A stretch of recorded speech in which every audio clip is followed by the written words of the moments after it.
Okay, I got a couple of questions I wrote, so just, I'm sure it'll get organic and just flow in them in, but just a sort of a thought through question to begin, if that's okay.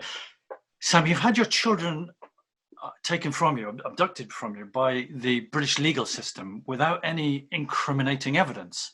A secret court without a jury has gagged you from divulging the facts surrounding the judicial abuses you've endured. And not only that, you haven't been in the company of your young sons since 2017. How tough has it been emotionally for you, as you're clearly a woman of amazing fortitude and resilience?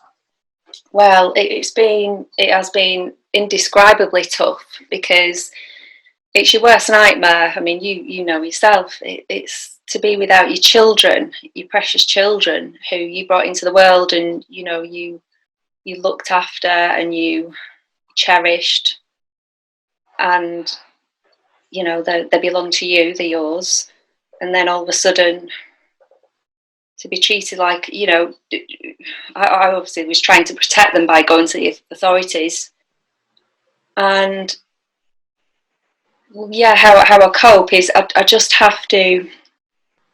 Yeah, I mean, it just knocks you off your feet. It changes you forever, but you just have to. I've had to find ways to cope,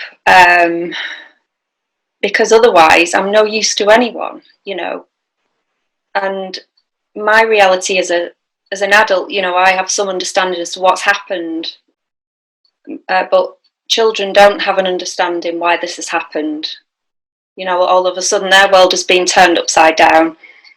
So I have to keep going because of my sons, because I have to be strong and healthy, because this stuff could make you go under, as you probably know, and you could quite easily turn to alcohol or whatever to cope with it. But I haven't gone down that road. I've just, I have a faith in God, and that keeps my faith going. And I have I know that I'm going to get justice one day. I don't know when that's going to be, but I just have to keep going. And what does help me is continually trying to expose the family court justice system. I want to get my sons back. I want somebody to come forward and corroborate what the boys have said. And I also want to expose this system, because I didn't know anything about this system before this happened to me. Although I had actually come across Vicky Haig's interview by Richie Allen, and it was a similar story to me, but I didn't think in a million years that this would happen. I just thought, well, that just must be a one-off instance, There's literally thousands and thousands of us, with our own individual variables, but with a similar sort of thread and train with regards to the injustice factors, through these law courts and these systemic abuses. But I think, also Sam, saying as it's early on in this interview, I think I want to say a real big thank you because you're such a great almost figurehead for all of us in the same boat in terms of trying to get justice for our children back. And you're on so many publications, and you're really putting so much hard work into overturning this and fighting it, that I think it's well worth saying a lot of gratitude to you for everything you're doing. Thank you so much. That's so lovely to hear. It's and I think because it did get in the news because I ran with the boys. Otherwise, people wouldn't have heard of me, and I would have had to have built up something anyway. But that has helped, bring it into the public domain almost. Even though it's horrific, what was reported on me was a false finding that the judge had made. But on the positive side, it's kind of brought it into the forefront. So I've kind of built on that, I suppose.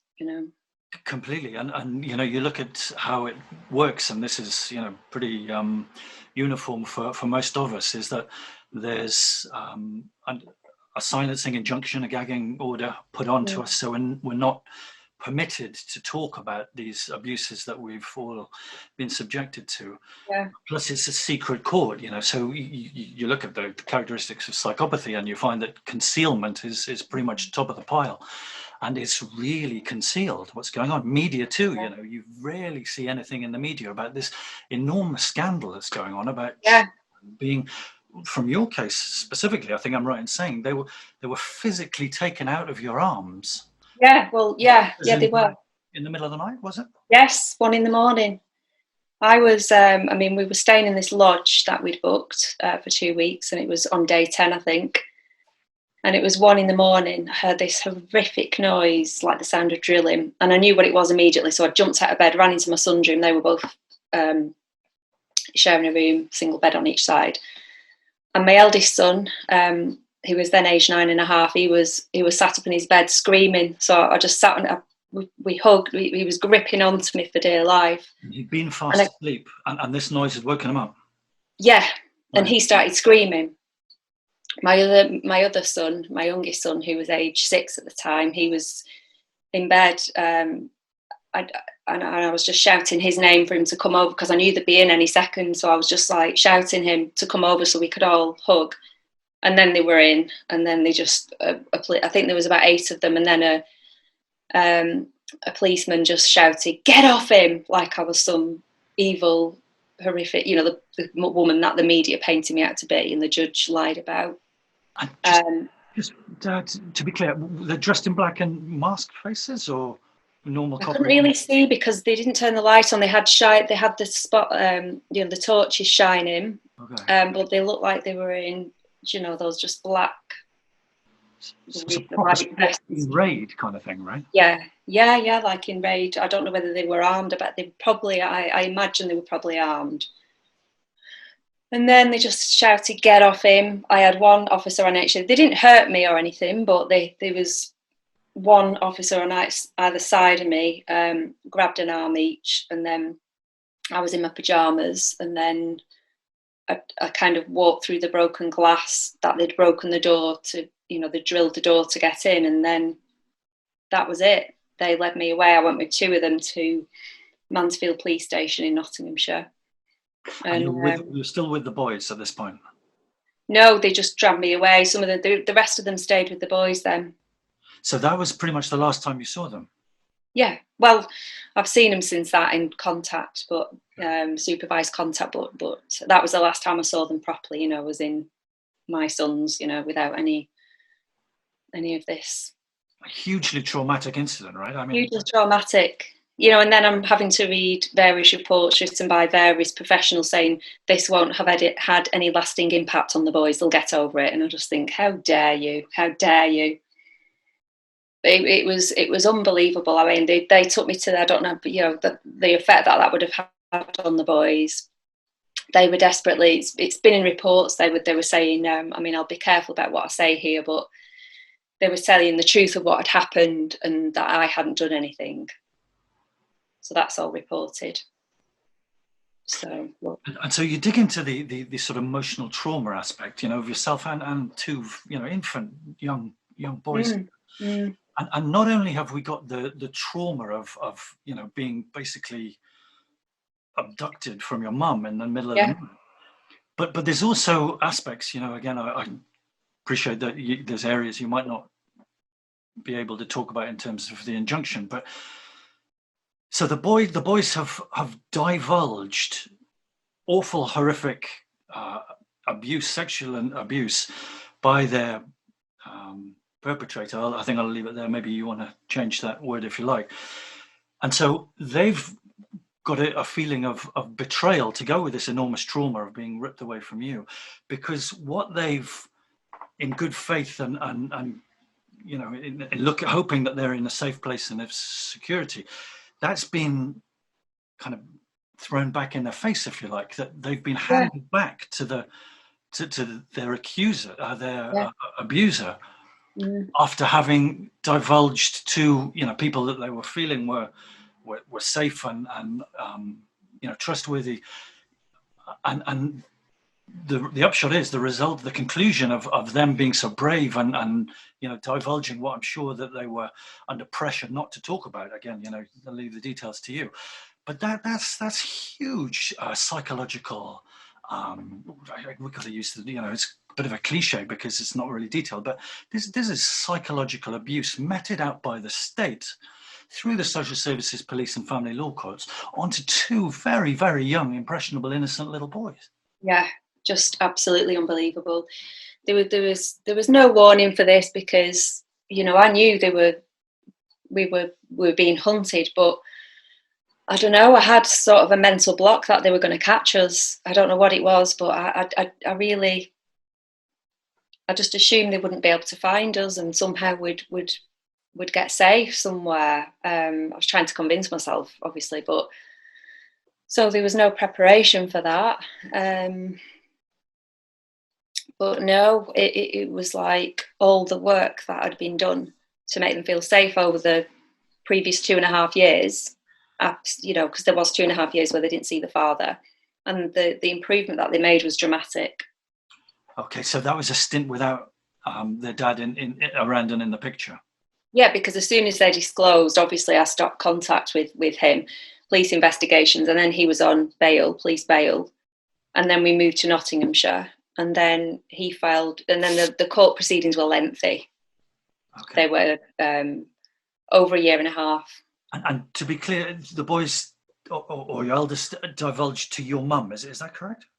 Yeah, to start off with my mum, and then, but literally a day or two later, he disclosed to me a lot as well. So, but she was the first he disclosed to. Then my youngest started disclosing too, and it carried on. It was, that first month was intense, and then it's opened. It even carried on, and then we got another. It went quiet for a bit, and then there was more horrific disclosures a few months later.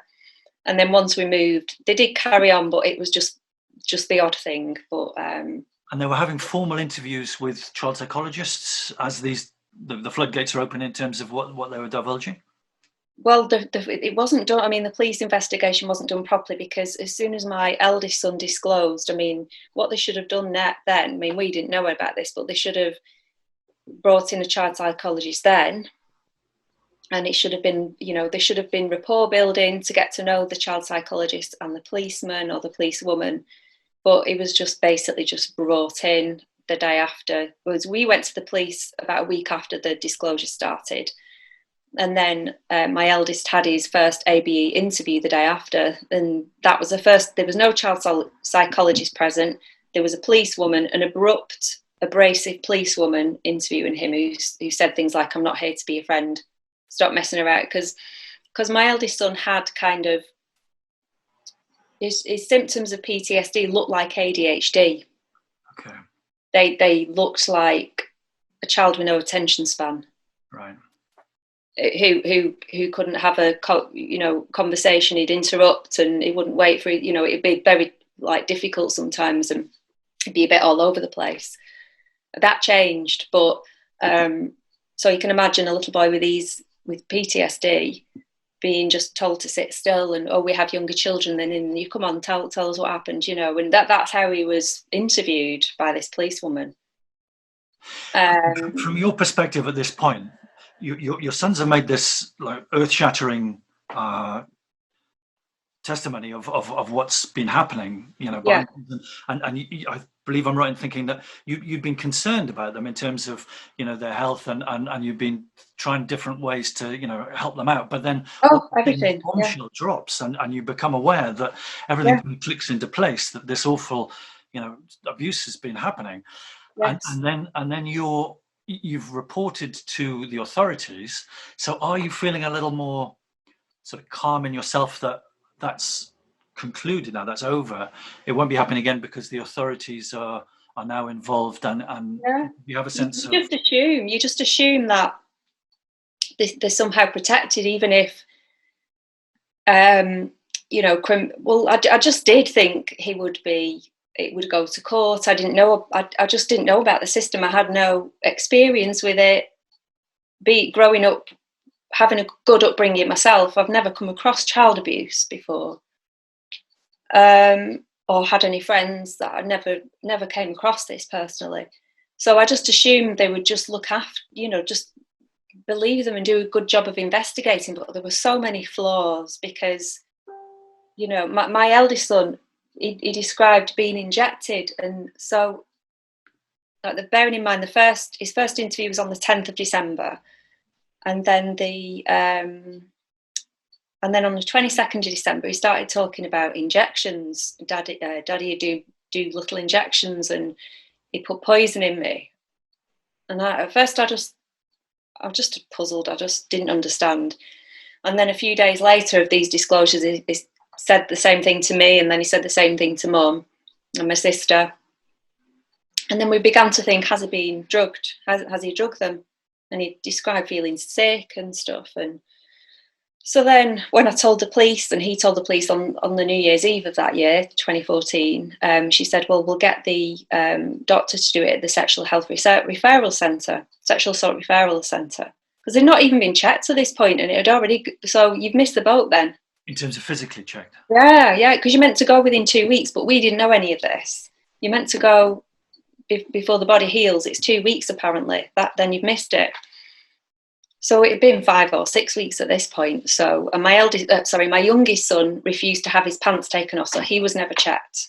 So the eldest one, so they took the hair samples at that appointment. Right.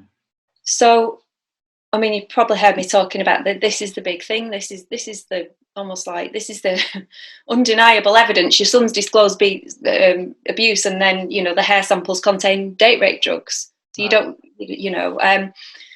But at this point, the police didn't even test the boy's hair.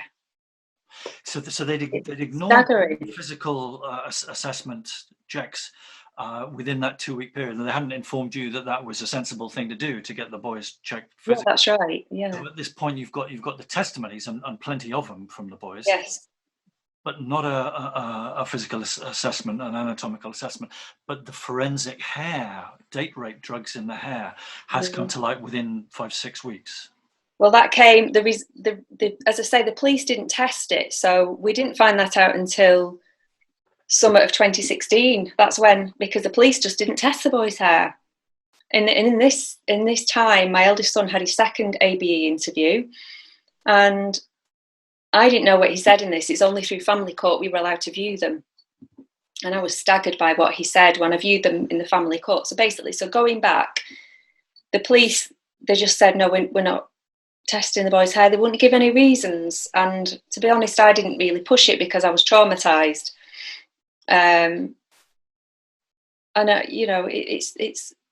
It's disgusting what they did, really, because they had my eldest son's second AB interview at the end of January, giving all this detail that I'd not even given to any of us about the very, very, very fine needle. He was cross-examined by the second police officer for this interview, like you wouldn't believe. It was like, so who did it again? Who did it? Who did it? Daddy, daddy, daddy. He kept saying the same thing. And then a different answer than he was giving, perhaps? What's that, sorry? He was repeating the question. No, the police were repeating the cross-examination. So I don't know if you've ever been questioned by the police, like if you've ever been arrested, but they cross-examine you intensely. If the interview's done properly, they keep. So basically, they did the same with my son. They shouldn't really do that. But so age 7, he's getting a proper grilling from a. Yes, much more than any of the alleged child abusers did. Theirs was like a cosy cup of tea, like a chat.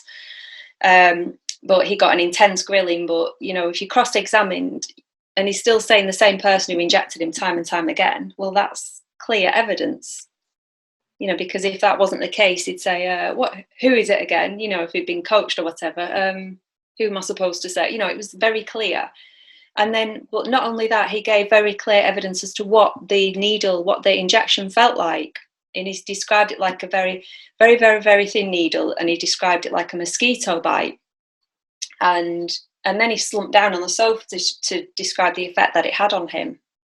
So he's got lots of details that are correct details that you just can't pluck that out of the ether. No. But the police kept that from me. I didn't know he'd said all of that. And so bearing in mind, they should have immediately tested the boy's hair because that's the evidence. But instead, I mean, I've even seen evidence of lies. It's there on paper. I've seen it since we've had police disclosure. I've got full police disclosure. And one of the police officers was trying to say that they'd not seen the father since August, which is a complete fabrication, because the last time they'd seen the father was on the 1st of December, the day before my eldest son disclosed for the first time. So the point between that and the hair being taken was 5 weeks. So any drugging would be fully contained within the hair. So we've got really detailed testimonies. We've got Yeah. a chronological match between when the boys were with their dad and when this date rape turns up in the hair, in terms of the chronological positioning of the hair growing. Yes. So, Sam, the obvious question, next one is then, why would a policeman be fabricating the facts of what's going on here? I have no idea. I mean, we questioned this policeman, turned up in the family court in support of the father, him and his boss, a man and a woman, a DC and a DI. And my barrister addressed these lies, but the judge wasn't bothered. You know, he's saying, he's spreading it around. This lie is being spread to all the forensic people. Even reading the hair report, it says, I understand that the father's last contact was August. So it's like they're almost immediately trying to frame me then. I mean, so the father even says he last saw them on the 1st of December. There was never any, you know, the contact continued, and, you know, right up until disclosures. He saw them a few times a week. So I don't know why this policeman was lying. Right. And so from your perspective, was there a time when you were feeling very confident that you had these, you know, these testimonies from the boys, and then you had this forensics with the hair, and were you going into court thinking, right, this is, you know, we got this in the bag here, this is open and shut, this is obvious? And then how did that transition to what must have arrived as a feeling of absolute dread when you realized, you know, the writing was on the wall as to what was going on here, and you needed to actually, you know, escape with the boy? This turnaround is just phenomenally massive, right? Yes, yeah. And I mean, I was, the first time I heard was when I first got the results back from the police. This was through the investigation being reopened via the Independent Inquiry into Child Sex Abuse, through Operation Hydrant. And then it was this policeman, when he asked me a few questions and I told him it did meet with the requirements and I said it should have been checked, that's when he authorised it, because he said the hair samples were still there, sat there for 16 months. So then he authorised it, and then when he ran me up with the results, it was like almost like he was trying to downplay it. And he ran me up because at first they only tested the first 0 to 2 centimetres nearest the scalp, so you've got then the most recent. Okay. And they're not even checked the rest of the lengths. But he ran me up, he said, there's something called nordiazepine. And I was like, what is that? And he said, it's a derivative from benzodiazepines. And then obviously I'm Googling benzodiazepines, sedatives. And then, well, there you go. That's what my eldest son described, being injected with benzo, you know, whatever. So then, and he was trying to say, oh, but it can be artificially, from contaminated worktops. I said, what do you mean contaminated worktops? And he said, well, it doesn't mean to say that they've been drugged. They could have just picked it up, environmental exposure, you know, like I was like, well, none of us take those. I said, I've never had any prescription drugs in my life. To an intensity where it grows through the hair. I mean, that's just bonkers, isn't it? It's just, well, so that, and then they authorised the rest of it, and then this is when it came up with these other types of drugs: zolpidem, which is known as a Z drug, date rape drug of choice, I believe it is, and perpetrators use this drug because it's difficult to detect, and it cannot be detected through blood and urine tests. After 24 hours, it cannot be detected, and it's very difficult to be detected in hair unless there's repeated use. So again, if I'd have done it, why would I have picked a drug that would be difficult to detect? So then this other drug came up, and then this other drug called temazepam. So, and then he said this nordiazepine can only be bought in America, or it can be a breakdown of benzodiazepines. So anyway, yes, you're right. At that point, I thought, well, at least we've got evidence against the father. So I took this evidence into court, and then the judge kind of said, well, how much was in there? And then my barrister said, oh, just small quantities. But you'd only need small quantities, wouldn't you, for children? They're not even meant to have adult prescription only intense anxiety and sleeping. You'd only need they were little, just quite slim boys, aged 3 and 7. It's so. And then so the family court ordered us all to get our hair checked 2.5 years later. Well, I knew that was a big waste of time. I thought, well, none of us are going to have it in, obviously. So why do this? And obviously, the father's trying to deflect and say, oh, it's them. Let's get everyone's hair checked, knowing that that's not the case. So everyone had their hair checked. Obviously, we all came back negative. And obviously, at that point, I'm thinking he's obviously not admitting to it. And the police said to me, he said something, this policeman who'd authorised it, he said, I know what some of these family court judges are like, they might blame you. And I actually laughed because I thought, why would they blame me? That's ridiculous. And I still didn't think that would happen. Do you feel like he was prepping you? He might have been. He may have been. And I know my barrister at the time was trying to almost get me to stop the allegations of abuse. And he was like, I'll never forget how he looked at me one day saying, he said, they might give custody to your ex-husband, or they might give you shared custody. And I thought, well, I'll be able to protect my children. That's not going to happen.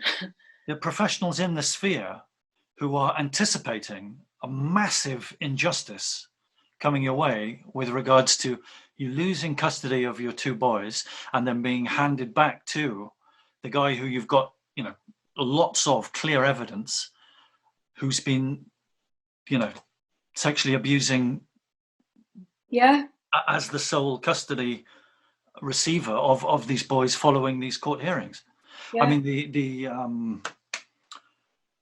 the madness, how do you describe that sort of inversion of justice?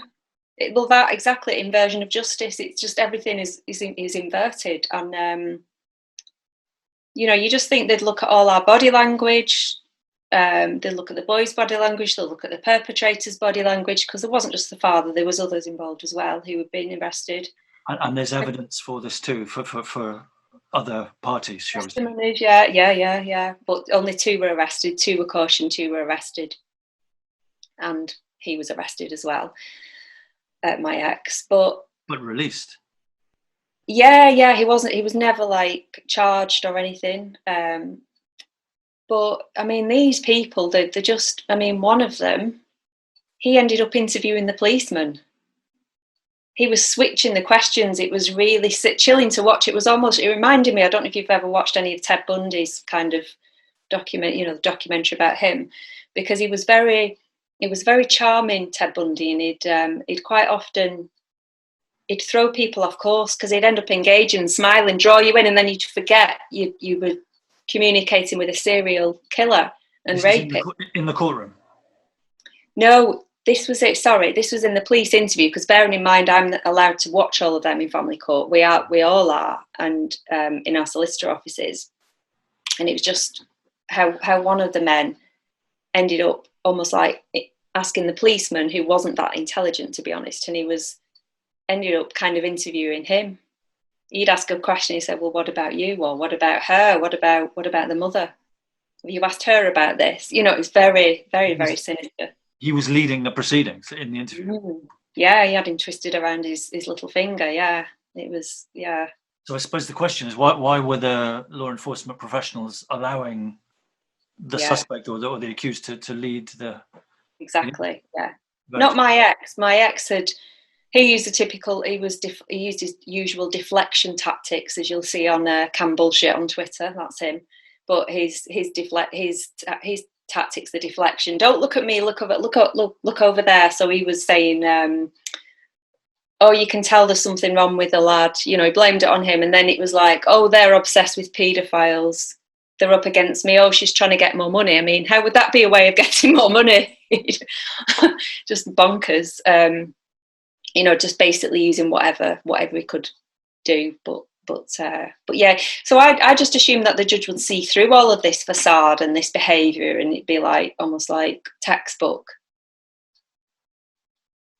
But then you came to the realization as the court proceedings were carrying on that this was going very badly in terms of you and the boys, and you got to a position where you realized there was nothing in the court at all for you and your boys' security and safety, and Yeah, decided to take the decision to go it alone, shall we say. yeah, yeah. It wasn't an option that they were going to get their hands on my boys. You know, it was my duty as a mother to protect them, and you know, I wasn't going to let that happen. But unfortunately, I didn't realise that they would send out 100 police officers from Nottinghamshire, and that the judge would have so much power to be able to instruct the police force and to put it out as facts that I was a danger to my children. To newspaper articles, the Yeah, media were involved, if you like, in the complicity in this. everybody, every form of media, every radio station media, the lot of them, are all complicit. Just reporting it as fact, not as a family court finding, but as a fact, as if it was a criminally bound finding, basically the results of a criminal court, like some mad murder was on the loose. So they're very, the way they did it was that they rang the police and said, so a social worker on behalf of the judge, she's a physical danger to her sons. She's an emotional and physical danger. So that, it's extremely dangerous what they did there. It's a classic narcissistic or psychopathic smear campaign that was done multi-agency, using the press of the area, right, of the local area. Yes. So that anybody who was getting information about what was going on wouldn't have what should be a public statements from a law court. This is all gagged and silenced. What they're getting is a bullshit story from the newspapers, falsifying facts, etc., to assist in you and your children being abducted from each other. That's right. Yeah, that's right. And I think it's really worth mentioning at this point that there's a guy called Ian Jeffries who helps women in is it Ian Josephs? Ian Josephs, beg your pardon. Ian Josephs, yeah. Ian Josephs, and he's based in France, I think. Is it? Yes, Monaco, yeah. And he's regularly, many calls a week, he says, in order to help families, mums and children in your position that you were in at that time, escape British systemic abuses of this sort. I wish I'd have contacted him before all this happened. Right, so as most people are, as I always do. I have full 100% faith that the British authority, we live in Great Britain, and the authorities are going to be just and good and true and noble and blah blah blah blah blah. And then you get into these law courts, and within a short space of time, you're beginning to realise that in fact you're in a den of vipers who have absolutely no care or empathy whatsoever. No. The bond of a family and a parent and a child. Phenomenal. I know. I've never before, apart from obviously when my son's disclosed, that's when I realised that that pure evil existed. And you can imagine from somebody who was quite naive to all of this, it was like a massive awakening for me. How many dangerous people there are out there to little children. And so like with Ian Josephs, were you planning on skipping the country and joining the exodus of parents and children out of the country to escape the British social services? What was your mindset? What was your plan? No, I just thought I'd be able to hide in this country. I thought that might be once I knew the media were after me. I didn't think getting out of I heard what they were doing with the airports and everything. They were basically warning them all to keep an eye out of a woman with, brownish blondish hair of 5'6", 5'7", with two boys. There was no way that was going to happen, but I thought I'd be able to hide in this country. I didn't have any plans beyond the lodge, but I just thought I'd just be able to drive off in the night and just go somewhere where nobody would find us, kind of thing. But and they used the database of your finances, right, to find you. Is that correct? No, because I wasn't that stupid to use to have that track. No, vehicle or anything, or phone, nothing like that. I didn't have that. It was basically because my mum had signed us into the lodge. That's how they found us. Okay. Okay. She signed my boys into the lodge. Because obviously we didn't think that this would happen. I didn't think I'd lose custody of my children. And they would have found us anyway. They would have found us eventually, because then they would have been looking into outside the family, friends. They'd be looking at their bank accounts. They'd be able to build up a picture sooner or later as to where we were, because you'd have to have so much money and just be so, it'd almost be impossible to do it in this country. I mean, the way they track everything now with finances, with AMPR cameras and everything. Yeah. Pardon? This trace and track with this. Yeah. It'd be highly difficult when you've not just got yourself to hide, but you've got 2 children too as well.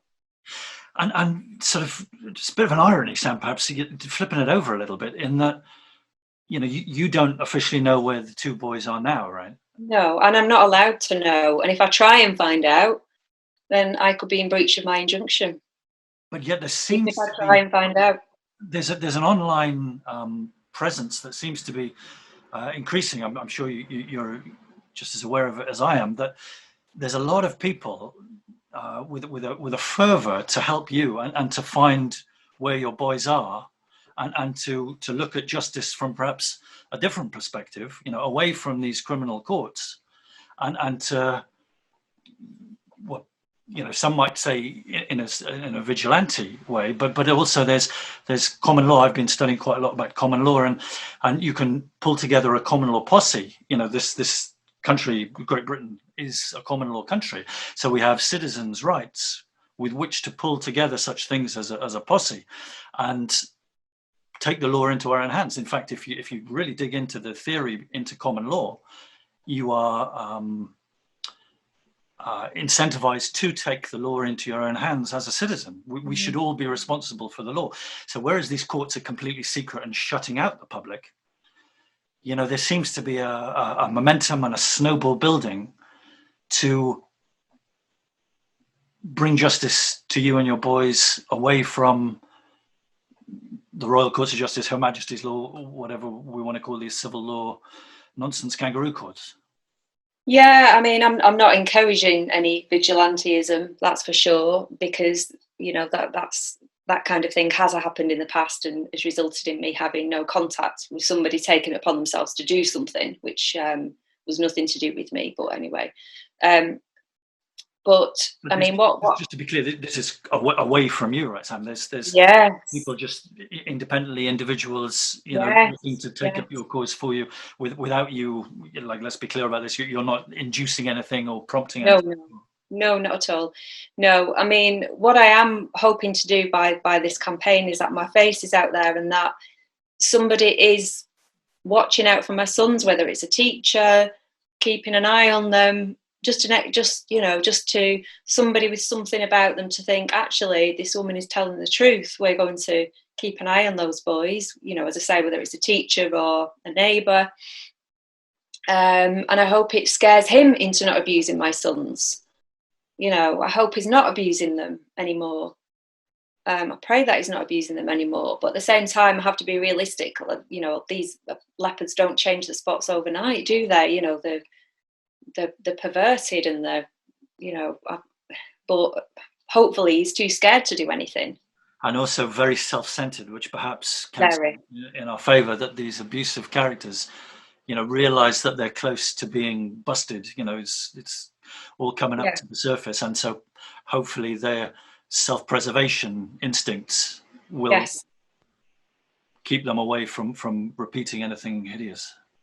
Yeah, you'd hope so. Yeah, you would hope so. Yeah, I do believe in justice. That justice will happen. Do I think it will happen through the judiciary? No, but you know, I just hope that, you know, someone else might come forward about him. You know, I know there are other victims of his out there, and some may be adults now. So that's another thing about the campaign as well. Because he was very blasé, right? There was a song that you published online quite recently that yes. he had done. Maybe you don't want to talk about this. No, it's. I didn't know about it until recently. Someone brought it to my attention. One of the bands that he was in. I can't say the name of the band, but he's been in a few. And that was one of their songs. But bearing in mind that my son's disclosed about a few people, and I can't, as I say, I can't name the band. It's talk about hidden in plain sight, basically. Those lyrics. I mean, I don't think there was a single person who doesn't find those lyrics disturbing. Right. There was very little innuendo as to what that song was about, right? Yeah, absolutely. And I think that very much riled up a lot of people. And again, it really makes me feel like perhaps there's a reversal here, and that, he's very much now on the run as you were a while back. Yeah, maybe he's disassociated himself from various groups of people. I know it's a case of, if he gets caught, the others won't want him to name them. And when you say the others, Sam, we're encroaching into the areas now of the occult, right? I don't know. Again, Yeah. Okay to talk about this, but yeah. It seems like we're entering, the shadowy areas of the occult with Yes. regards to these networks that are very hidden under the radar and perhaps very, very old, right? Hence, perhaps the multi-agency sophistication of the cover-up, because it's been well established. Yeah, well, it would appear so, because it's generational as well, and both his parents have been named, and he, you wouldn't think the mother especially would be involved in something like that. She presents as a church-going, warm, friendly, helpful woman, and she's absolutely evil. That's why, in this type of abuse, normally, quite often, it's both the parents. That's why I always think, well, why did he marry me? Why didn't he marry another Satanist or whatever he is? I don't think he's particularly religious. I don't think he kind of openly worships the devil. I think he's atheist, but I think he practices satanic ritual abuse as a belief system, almost. I don't know for sure, but that's my thought on it anyway. I don't think he's a religious Satanist, but I think he definitely practices ritual abuse. Right. And there seems to be, doing a bit of research over the years as I have, quite a close crossover between the networks of paedophilia and the networks of these occult, perhaps Satanism, right? Yeah, I think whenever there's anything organised involving a lot of people, the Satanism comes in, because, and that's when it becomes absolutely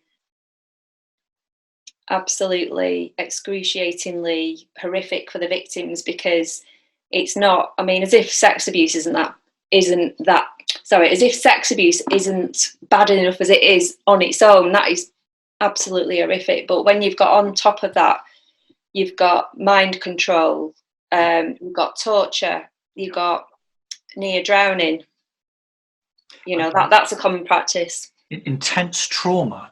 To almost encapsulate the cognitive experiences and set them aside from the rest of the personality, so that there's a splitting. What do they call it? Dissociative identity disorder. And so I've even heard that there's manuscripts handed out to these networks so that they understand very clearly how to get away with these crimes by this mind control strategy and process.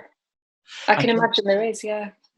It's fair to assume, I think, Sam, that because of the injustice with which you faced, the professionals involved, the multi-agency professionals involved in what's happened to you in terms of the crimes against you and your boys, it's not a big jump to arrive at the assumption or the conclusion that these characters are involved in these networks, whether it's a pedophilia network or a satanic occult network. We don't know the details of these networks, but because of the collusion and the sophistication, personally, I think it's a fair enough conclusion to arrive at, that these characters, the judge is getting quite a lot of publicity, who from your case online, I noticed Judge Lee, is it Lea? Yeah, Judge Jeremy Lee. You know, from a professional perspective, why would he be committing professional suicide by making these insanely, bizarre judgments, hammering an innocent family like they are and Yeah, handing custody to, the guy who's been accused of these horrific crimes? From a professional perspective, it makes absolutely no sense whatsoever that what this judge is up to. So then the obvious next step in terms of reasoning is, well, therefore he's likely to be involved in some of these networks and could be. I mean, what we do know about Judge Lee for fact is that he directed an adoption agency called Faith in Families between 2009 2012. That used to be called the Catholic Children's Society, and then it later changed to Faith in Families. So they were basically stealing children off families in the family court to adopt them out. And one of their workers there, who used to be a social worker, who then works for Faith in Families, Andris Loggins. So bearing in mind he was employed there at the same time Judge Lee was a director. Well, he later got convicted of being a serial paedophile. He was convicted in 2016 and sentenced for, I think, 20 years. And that was for crimes committed at Beechwood Care Home in the 80s. You know, like where Melanie Shaw went, people like that. So he was convicted of brutal sexual abuse and physical abuse, I think. So Judge Jeremy Lee did a fun run in 2011, a half marathon, to raise money for Faith in Families. And one of his sponsors for that fun run was Andris Loggins, because it's on his GoFundMe. It's all on the internet. I don't know if he's taken it down now, but it was. So that in itself, he's chummy with a prolific paedophile. This man was already on the radar before that. Many have made complaints about him. Potential adoptee parents were complaining about his conduct. Children were complaining about his conduct, saying they didn't want to be alone with him. And this is Judge Jeremy Lee. He employed him. A magistrate judge, or even higher than that? What, Judge Lee? So family law court judge, of course. Yeah, well, he's higher. He's a circuit judge, Judge Lee. He's a circuit judge. He's not. So there's what's the kind of judge below called? It's not a magic. It's your normal judge at a family court. I can't remember what it's called, but yeah, Judge Lee was a circuit judge. So he's quite high up because we transferred to a circuit judge quite early on in the case. So, I hope it doesn't sound too flippant, but the foxes are in charge of the hen house, right? Yeah, exactly. I think he knew exactly what he was doing. And it's not a case of, say, if they couldn't prove the sexual abuse, which they could. I mean, let's face it, you've got the hair tech, you've got the date rape drugs, that says it all. That should say enough on a balance of probabilities. Personally, the song lyrics, for me, tell me everything I need to know. I personally don't need, in terms of my sense of justice and truth, that song and that lyrics. It was absolutely clear what that guy's about, right? Oh yeah, exactly. But if I'd have known about that when I was in family court, that song, and if I'd have taken that as evidence, they probably would have used that. Well, they would have used that against me. Maybe they would have even found that I made the song. That's how bizarre that the family court are. They'd probably say you did that. I know it sounds ridiculous, but they probably would find a way of blaming me. Say, "Oh, you've made that up." That's yeah. There's no proving that that's your ex-husband. Yeah. I think I'm just concluding on a sort of more positive note that there's an awful lot seeming to be coming out in the wash, shall we say, all over the world in terms of these deep, dark, shadowy secrets with regards to occult networks and this kind of thing, all coming up to the surface now to be exposed and hopefully cleared. And I've been following. We've been chatting for a little while now, and I've got a real innate intuition that you're not far off, that there's so much publicity and there's so much momentum behind your situation that surely there can't be too much of a delay now before either the authorities have to turn about face because of the glaring evidence against their systems, or because the public are swelling in terms of irate injustice as to what's actually going on globally to our children. I think that's fair enough.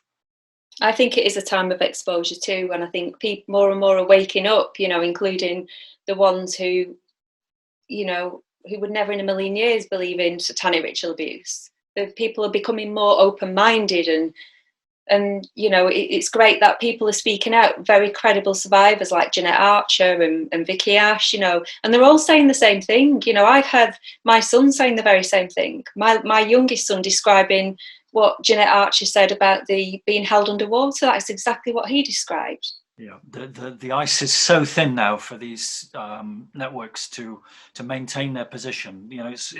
They're crashing through the ice.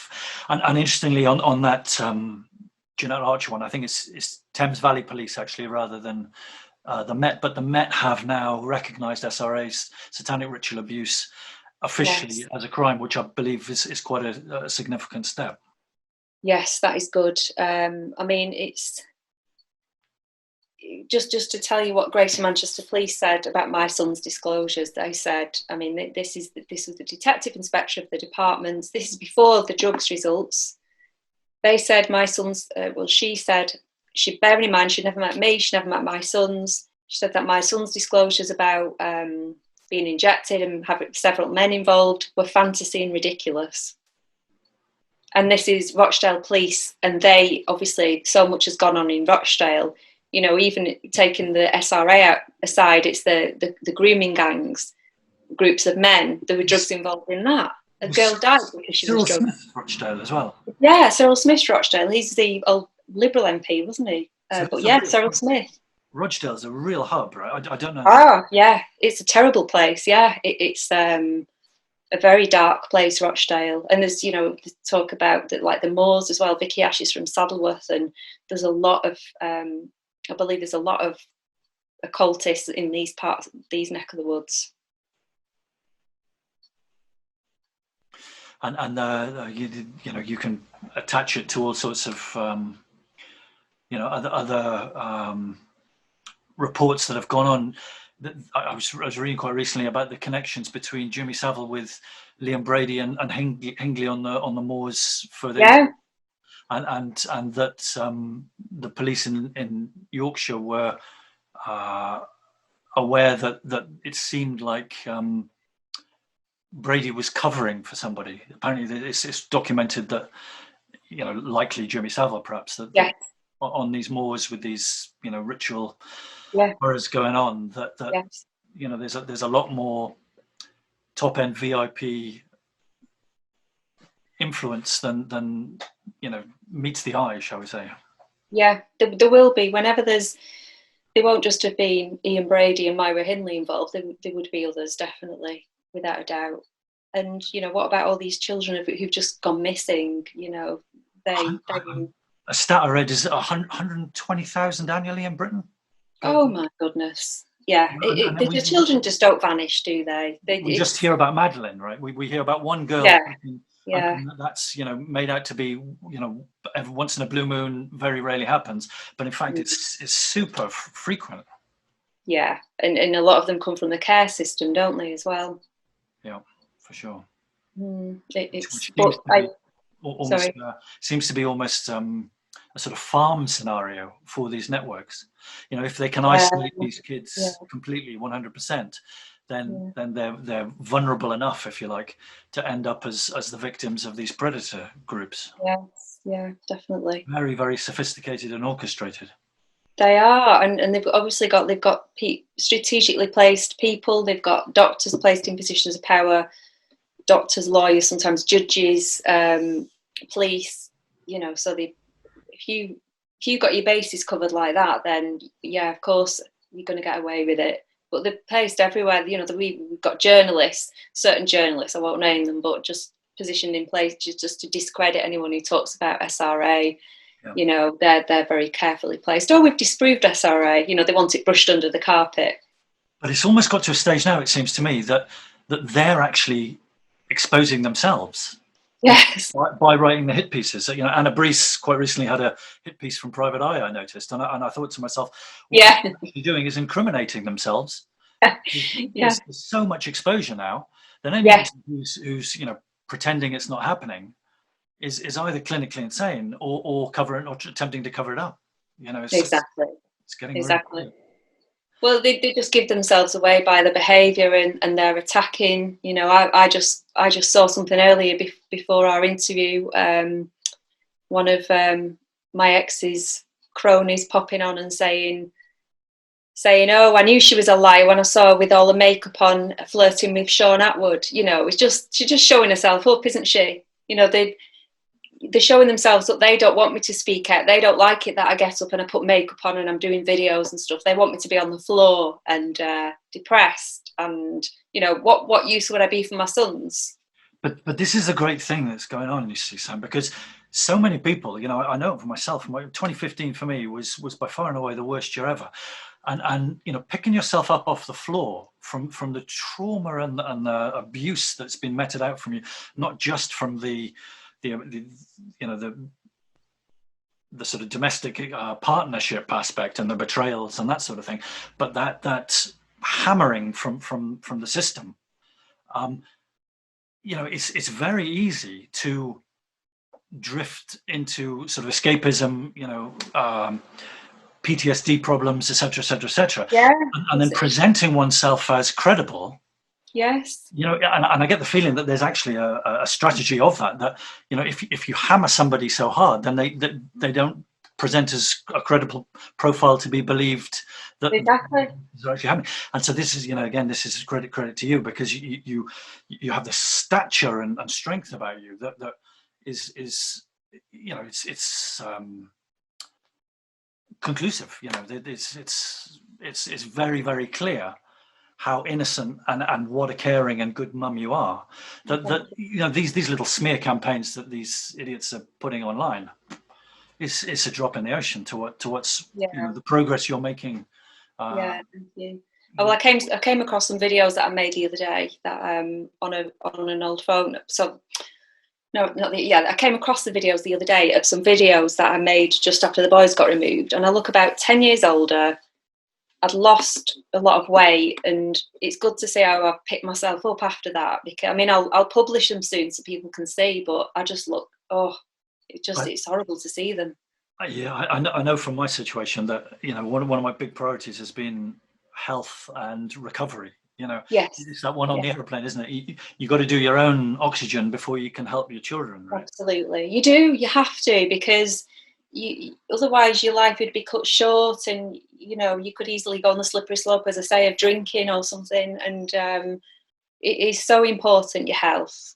You've got to look after yourself in all of this, because otherwise you're not any use to your children. And that's a good analogy, that with the aeroplane and the easy to unpick, if you like, as a credible parent. Yes. Oh yeah. You get the writing on the wall, don't you? You appreciate that you really have to watch your step, because any false move, they're gonna hammer you, whether that's the legal services or the social services. I don't know if you had much to do with CAFCAS. I had an awful time with CAFCAS, but the in-laws themselves, or the outlaws. So getting into a position where you, from a post-traumatic stress perspective, what you might call hyperarousal, where your frustrations start flying, or the sorrow starts. From a male perspective, it's interesting that the times I've expressed sorrow have been the times, most of all, that have unnerved people. From a male perspective, I think it's very uncomfortable for people to see a man, in sorrow. Actually, much more familiar to see an angry man than a. Yes, yeah, that's right. I mean, they've seen it all from me. They've seen angry, swearing. I mean, I don't swear, and they've seen some. I used to swear more, but they've seen all sides of me, getting angry, swearing, and crying. But they bring out the worst in you, these professionals. They're not human, are they, some of them? Let's face it, blooming out, they're just not human. The analogy I've been using is, you watch a David Attenborough nature show, and you see what happens if you take the cubs off a bear or a wolf, or you see the results of what happens when someone gets their children robbed from them. And Yeah. we're as part of this planet as any other species, and Yeah. the insult and the fury of having your children taken away from you with zero evidence or any justification. It's massive credit to get to where we've both got to, I think. Yeah, exactly. You have to just suppress those feelings, don't you? And those, what runs through in your mind, you just have to cut it dead, don't you? Because I'm sure you've had various thoughts running through your mind as well, and you just can't entertain them, can you? I wrote it down, actually. Someone said, if you're feeling those frustrations, write them down. And oh my God, it was yeah, to write down how I really felt. But then burn them after so no one can find them and use them as evidence. Be careful. I wouldn't do that. Yeah, for sure. Oh yeah.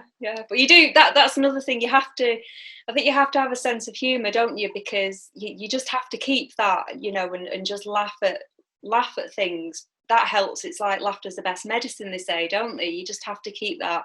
That keeps me going as well, and just the simple things like we've got some cats, and it's just, that's comforting as well, having the cats around, and just being able to break state, whatever it is. I have a good knack of being able to distract, but in a positive way, just of snap myself out of things and just focus on something. Or break state, was that your break phrase? state, yeah. Yeah, I like it. I had one. I still use one. Neutral gear. Car gears. So Yeah. if you're in an emotional gear, come back to neutral. Yes. And similarly with that one, living in the now moment. That Yes. the past might have triggers and traumas. The future is anxiety filled triggers and traumas. Chronologically, maintain. That's it. That's all we can go off, just this moment. And I think, and if you're being productive, if you're working towards, if you've got, the end goal for me is to get my boys home, and I think that the only way that's going to happen is if the father is behind bars. Let's face it. I think realistically that's the only way that's going to happen. It's been fascinating seeing the dialogue online on Twitter. He seems to still be attempting to charm his way out of this. I feel that there's so much evidence against him, and he seems to be playing this sort of cheery, charming, innocence that he's hoping perhaps that we're not going to remember the details that we know about what's been going on. Yeah,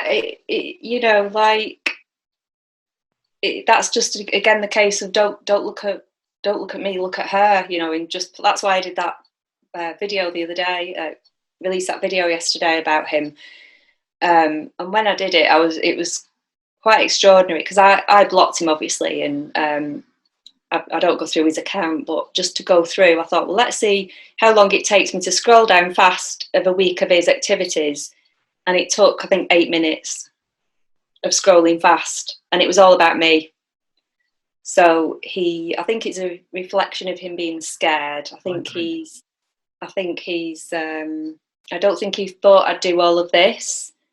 I think he chose me at the time. I mean, we got together, it was a long time ago, it was about, I think, 2003. I think he chose me because he thought I'd be able to pull the wool over my eyes, which he did for years, let's face it, but I've changed a lot since that naive person who was just let's just focus on the positive. I've changed a lot since then, and I don't think he thought I'd have all of this in me. I think he still saw the person that he could control with fear. Because I was scared at that time, not scared now.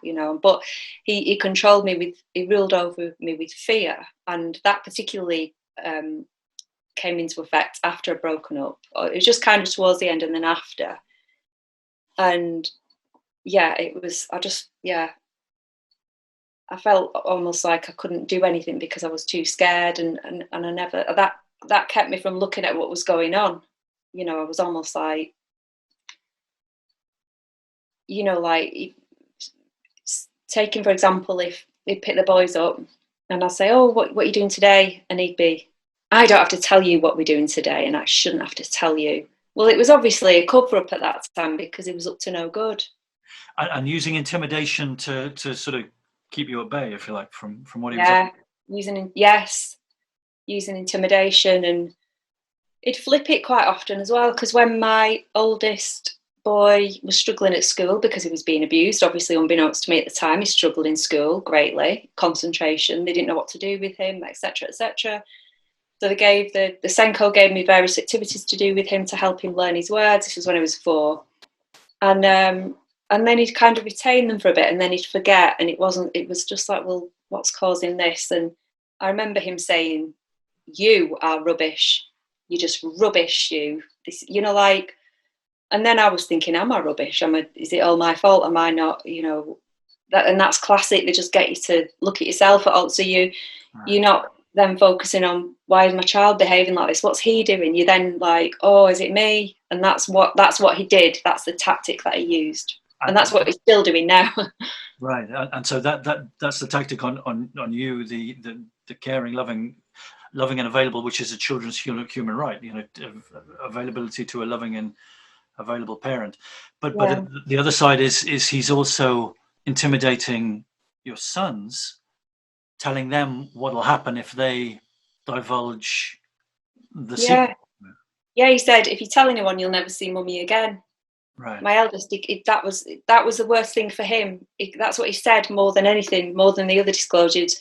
But are you still going to stay here, mummy? Because daddy said, you know, we'd never see you again if you said anything. We'll never see mummy again. And then he said, and grandma used to say, if you tell anyone, you'll never see your whole family again and your pets. Your mummy will go far, far away. She'll go to another country. And it took him a while to be like, are you still going to be here, mummy? And then we'll look at what's happened, you know. The cruelty's off the scale, you know, just that from a psychological perspective is horrifically cruel. And we haven't even got to, you know, what's been going on, you know, in terms of the physical stuff and the sexual stuff. Just that fear factor, you know, for you too, you know, as an adult, it's difficult enough. But to put that sort of crap onto infant children, it's despicable. It's absolutely, you know, phenomenally callous and cruel. That's how they keep them silent. I know some perpetrators bribe them with gifts or say, this is our little secret, but then with SRA, it's a step at it. This is like absolute terror. How to, you know, no wonder he always slept in my bed. You know, I only just got him in his own bed fairly recently before they were taken off me, and that was a massive thing. So one question I've been wanting to ask you, Sam, is any teeth grinding with your boys? My boys had, one of my boys specifically had really intense, spine chilling teeth grinding in the night. I think a little bit, but it can also be the way people do stress. I used to grind my teeth a lot when I was little and I wasn't abused. Okay. So it can be, but it can be a sign of manifesting stress, obviously. Right. But not yeah, and you know, as I say, I did it, so yeah, it can be, but it might not be, you know. So sure, yeah. I didn't really notice it in my sons much. It's non-conclusive. Just a little bit. Right. Okay. So where do you go from here, then, Sam? What next steps? What's the plan from here going forwards? Well, I've got a few things going on legally at the moment. I won't go into that, but then I think if that doesn't work, then I'll have to pursue the human rights angle. I would also, to be honest, I need to sue. People keep saying about suing the newspapers, you know, like that one, the BBC reported mother-drugged children, missing mother-drugged children. In fact, the one that Mr. Bullshit keeps putting out everywhere. I nearly said his name then, that's why. Do you know, I should be able to. There's so much bullshit being spread in terms of lies Yeah, by literally. the newspapers. We can't even say his name, right? No, exactly. It's out there. It's out there. He's out there But with your two boys, with all these crimes yeah, they're out there. against him, and we have to protect his blinking security. It makes I my know, blood boil. ridiculous, ridiculous. But he's easy But to find on Twitter if anybody wants to know. yeah, but I should be able to sue these newspapers, shouldn't I? Really? So that might be an option. And I don't. the worry I have on that one is that you could be paying out lots of money for lawyers and barristers and stuff, and I haven't got any money. It'd have to be no win, no fee. I and haven't got any money or assets anymore. would they just kind of kick in the same, corruption that inverted your justice, and do the same with a sue case? I mean, it just seems like the whole legal fraternity is, completely compromised in terms of corruption, right? It is, yeah, it is.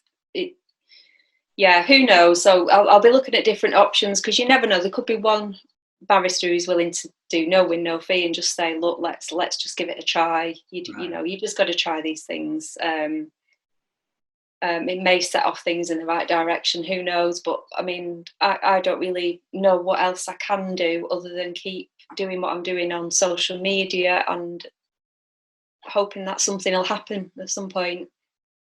Yeah, no, I feel like it's exciting the way people are engaging. There seems like there's a lot of people who really, taken to heart your situation, and I feel really strongly that these authorities have got to crack. They can't maintain this level of exposure publicly as come.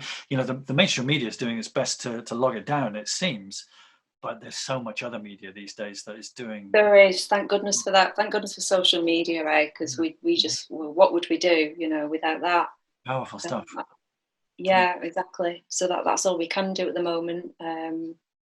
So yeah, are you gagged as well? Did you say? Well, I think officially I would say yes to that question, but because I've dropped out completely of family law, I wrote open letter to family law saying I was in contempt of court and quite proud to be contempt of court because of the the injustice that I was facing. Yeah. So I basically wiped my hands of the whole nonsense, Yeah.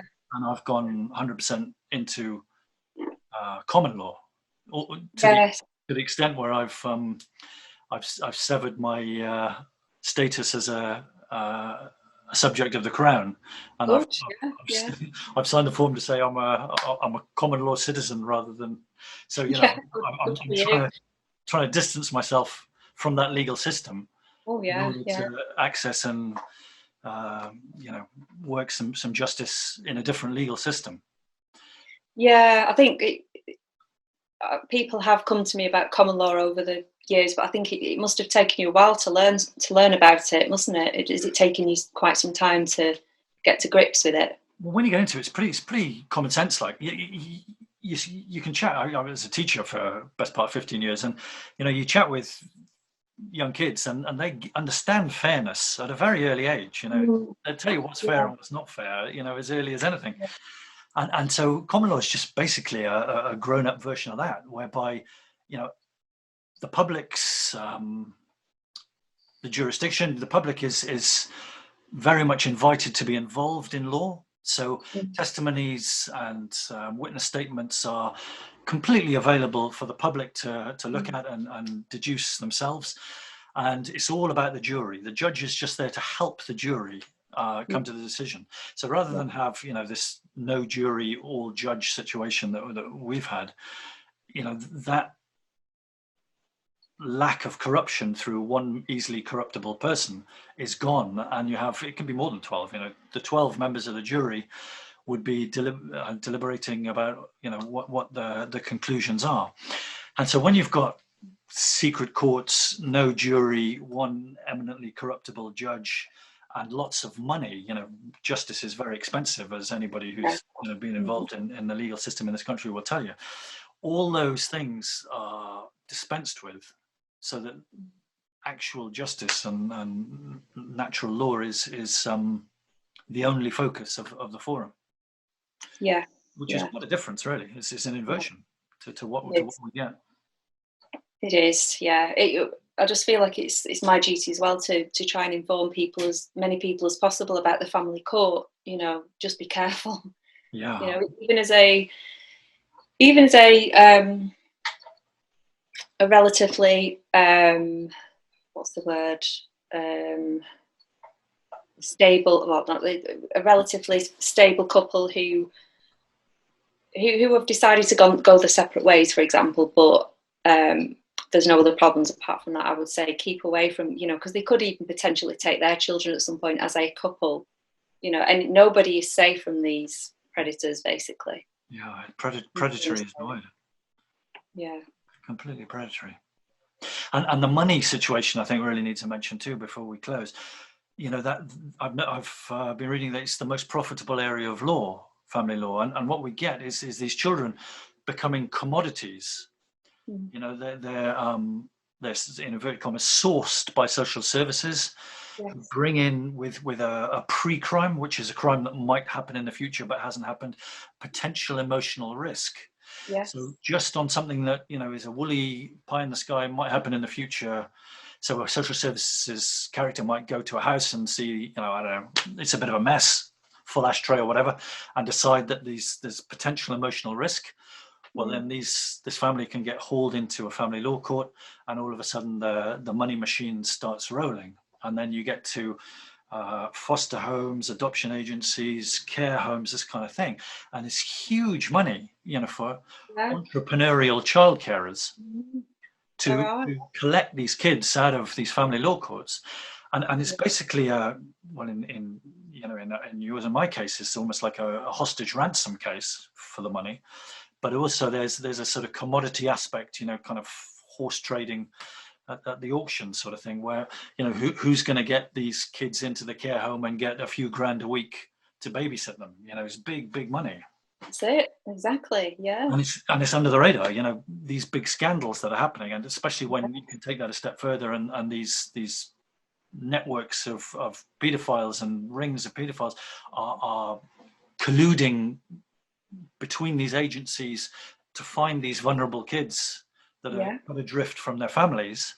That's right. Like the Darren Jeffries interview. Yeah, I was just thinking about him. Yeah. Oh, terrible. Yeah. You know, that he highlights exactly the dangers that can happen with this care system. I mean, it just shouldn't be called care. It should be a predatory system.